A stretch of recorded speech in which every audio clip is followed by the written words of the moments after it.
What's up YouTube, WePostE here, and today it's Victor bringing you guys another standard Pokemon battle, this time against Champion Marks, or in the new team layout thing, Opponent. His link will be in the description because this guy actually has a YouTube channel, so we can finally put a link in the description. Wow. But this is going to be pretty standard. It's going to be featuring my YouTube team, as you guys have all seen before. And looking at, also I want to know if you guys like this new layout I got.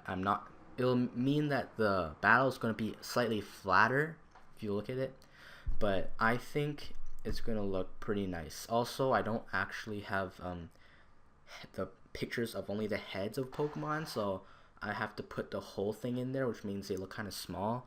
So if any of you guys have a picture of just the head, like some other people have, so I can put in the boxes for the team, for the layout, and you can send those heads to me, that would be nice.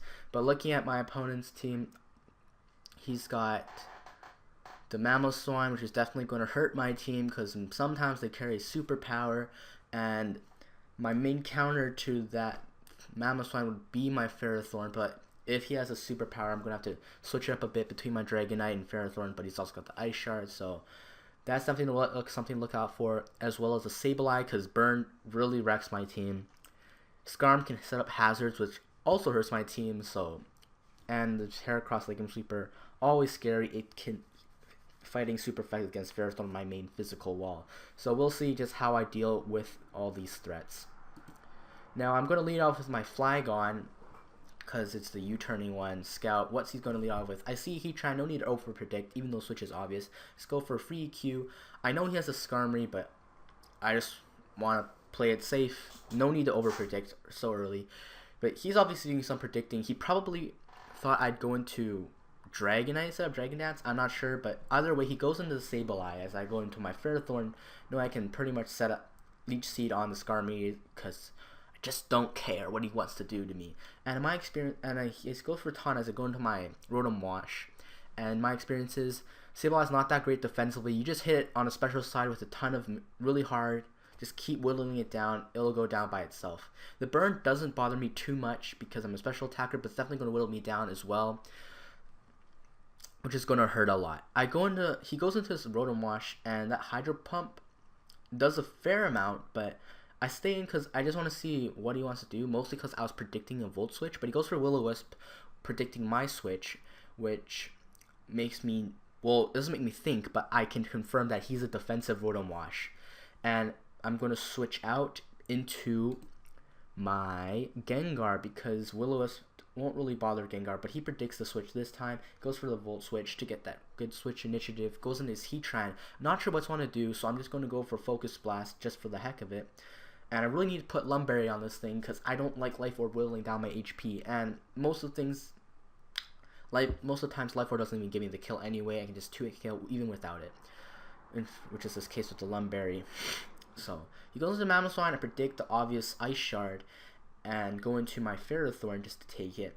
And I go for the Leech Seed, I believe, mainly because I predict the switch, or that's just what Ferrothorn does. I have I have Power Whip over Stealth Rocks because I just find Power Whip is more valuable overall. Anyways, this Leech Seed hits the Sableye. I go into my Rotom Wash just because I want to get some HP back from the Leech Seed, even though in the end I don't actually gain anything because of the burn. And I go for the Volt Switch, I believe, or the Trick, because I want to get this Choice Scarf on that thing to render it useless. However, he brings in the Rotom Wash, which, considering it's defensive, is actually not bad because it's not going to be hurting my team with Will-O-Wisp that much anymore. But he goes for the Volt Switch. I predict that. I go for my own Volt Switch because this will give me Switch initiative because I'm slower than him, which means he has to bring his Pokemon in first. Here, I go into my Flygon, fully expecting the KO with a U-turn, but because Flygon is such a weak flipping Pokemon, I only do 5% damage to him, and it's going to let him get a free layer of spikes, which actually comes into play later in the game, though it does not make too big of a difference, though it does come into play. I go into Leech Seed because I feel like it'll do more than Power Whip, and I thought it would kill, but Leech Seed doesn't kill, so finally my Flygon comes in because he whirlwinds me into this thing, and I can kill it, because if Flygon couldn't beat that at 1% damage, I don't know what we would have done. I go into my Rotom Wash because I don't want to give him switch initiative, get the double down. I go into my Flygon because you always go into your lead once after a double down, because that's what you're supposed to do. It's a smart thing to do anyways. I see the Will-O-Wisp coming. Now that my Rotom Wash is gone, I can't really bring in my Gengar because he's too low on health. So I go into my Vaporeon because I'll be even though I'm only going to be losing 6% instead of gaining 6%. It's overall the best Pokemon I have to take a flipping Will-O-Wisp. He brings in the Rotom Wash and he locks himself into Will-O-Wisp, thinking I will switch out, probably fearing the Volt Switch. Though honestly, Volt Switch won't do that much because he's defensive and it's only base 70. Though after stab is base 105. Though in the end, it doesn't really matter because he locks himself into Volt Switch, and I'm completely fine with just staying here, wish protecting, waiting for the Toxic to stall him out. Here I go for another Scald, just trying to think. Burn basically hurts anything on his team pretty badly as well, so both their teams are actually kind of weak to the Burn, which I think it's Burn is overall the best status you can get aside from Sleep, though it's arguable between Toxic and Paralysis. So there are only 4 types, so what am I talking about? Anyways, he goes to his Sableye, tired of my shenanigans with the Vaporeon, and I was not expecting this Nightshade whatsoever. I was actually expecting him to taunt me, which is why I went into my Vaporeon Gengar in the first place, and losing that Gengar was big, and it was a mistake that I should not have made, but I did, which is really I'm at a loss for words. Anyways, goes for the taunt. I knew he had the taunt, which is why I went into Gengar in the first place, but I go for the wish anyways, just hoping that he wouldn't do it, hoping that he didn't have it, because this Sableye is just huge trouble for me. I stay in mostly because I just want to kill this thing. I don't want a burn on any of my other Pokemon, and it's just better to leave him in here. Victor Zed is going to be at this point, Victor Zed is basically death fodder, because if I bring him in, he's 25% damage, he's going to die, so I might as well just leave Victor Zed in here and let him Volt Switch out so I can get in switch initiative. Here I have no one left to take a burn, so I'm deciding, okay, Sableye, you've caused me enough pain, enough trouble, you're going to die, you're going to go down. He burns me, doesn't matter. Banded Dragonite just doesn't care, takes him straight out. He goes into the Rotom Wash, goes for the Pain Split. That's not enough HP to get him back to enough HP where he will be alive, be able to take my Outrage. He doesn't take it either. I go into Edwin because I want to take the Ice Shard, because the Ice Shard is obvious, as mentioned before. But however, he surprised me with the superpower, which I was expecting all along, though for some reason I just never thought about it. Because when he didn't go for the superpower before, I just automatically assumed he didn't have it, which is kind of dumb for me, and I really should have taken that time to go into my Dragonite, perhaps Death Fodder, though I'm not sure what else I could have done.